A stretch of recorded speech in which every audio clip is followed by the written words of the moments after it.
అందరికీ ఎంతో ఇష్టమైన గోంగూర పులిహార రెడీ. దీన్ని ఎలా ప్రిపేర్ చేయాలో చూద్దాం. అందరికీ ఇష్టమైన గోంగూర పులిహార ఎలా చేయాలో చూద్దాము.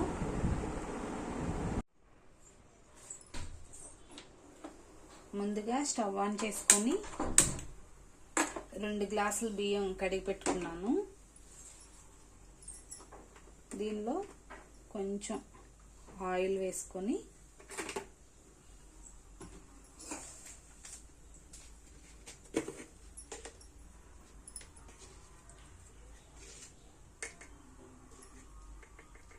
కొంచెం పసుపు,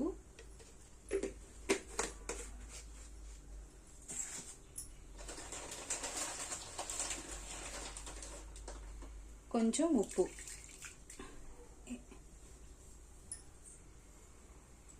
రైస్ వండేసుకుందాము.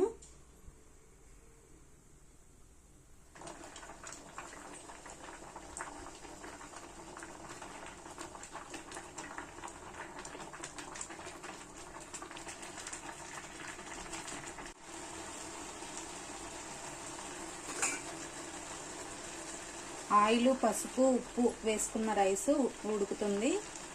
ఆయిల్ వేసుకోవడం వల్ల అన్నం ముద్దగా అవ్వకుండా విడివిడిగా ఉంటుంది. మన రైస్ పులిహార కలుపుకోవడానికి కూడా చాలా ఈజీగా ఉంటుంది. ఇప్పుడు మనం పొయ్యి మీద ప్యాన్ పెట్టుకొని కొంచెం ఆయిల్ వేసుకొని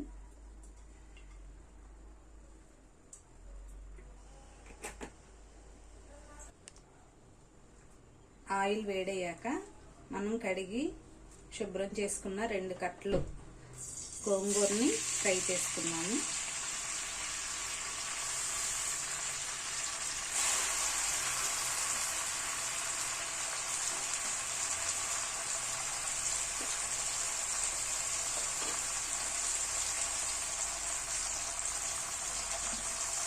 ఒక 5-6 పచ్చిమిర్చి వేసుకుంటున్నాను. ఈ గోంగూర పచ్చిమిర్చి వేగిన తర్వాత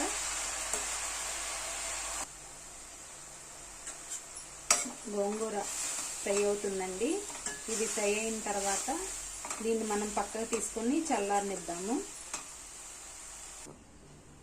గోంగూర చల్లారేలోపు మనం ముందుగా రెడీ చేసి పెట్టుకున్న రైస్ని ఆరబెట్టుకుందాము. ఇది చల్లగా అయిపోయింది. దీన్ని మిక్సీ పట్టుకుందాము. మిక్సీ జార్లో తీసుకొని ఇప్పుడు గోంగూర పులిహారకి తాలింపు వేసేసుకుందాము.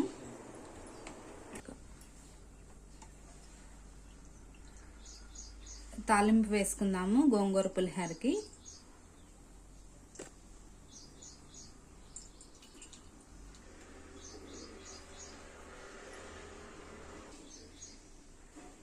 ఆయిల్ వేడైందో లేదో చూసుకుందాము.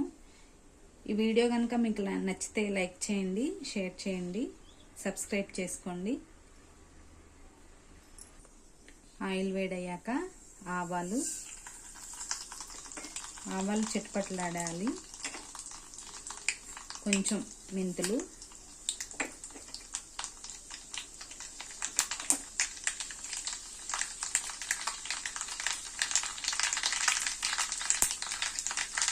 ఒక 5-6 ఎండుమిర్చి,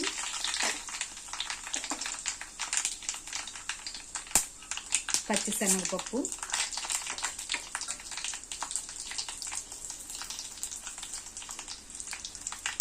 వేరుశనగ గుళ్ళు,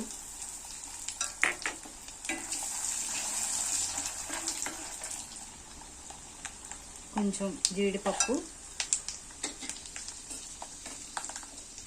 అలాగే పచ్చిమిర్చి, కరివేపాకు వేసుకొని ఇవి కొంచెం ఫ్రై అయ్యాక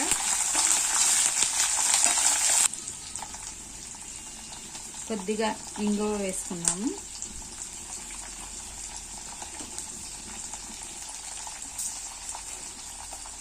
ఈ మిశ్రమం మొత్తం ఫ్రై అయిపోయాక మనం ముందుగా రెడీ చేసి పేస్ట్ చేసి పెట్టుకున్న గోంగూర పేస్ట్ని ఇందులో వేసుకున్నాను.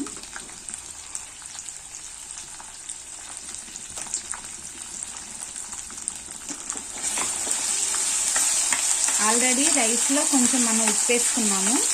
ఇప్పుడు దీనిలో కూడా కొంచెం వేసుకున్నాము. ఇప్పుడు రైస్లో కొంచెం తీసుకున్నాం కదా, కొంచెం ఉప్పు సరిపడా, అంటే మళ్ళీ ఎక్కువ అవ్వకుండా చూసుకోవాలి, రుచికి తగినంత వేసుకోవాలి.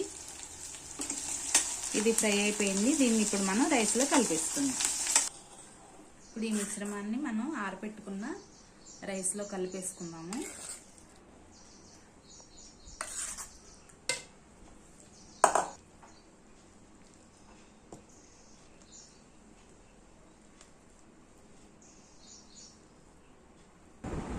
అంతేనండి, అందరికీ ఎంతో ఇష్టమైన వెరైటీగా గోంగూర పులిహోర రెడీ.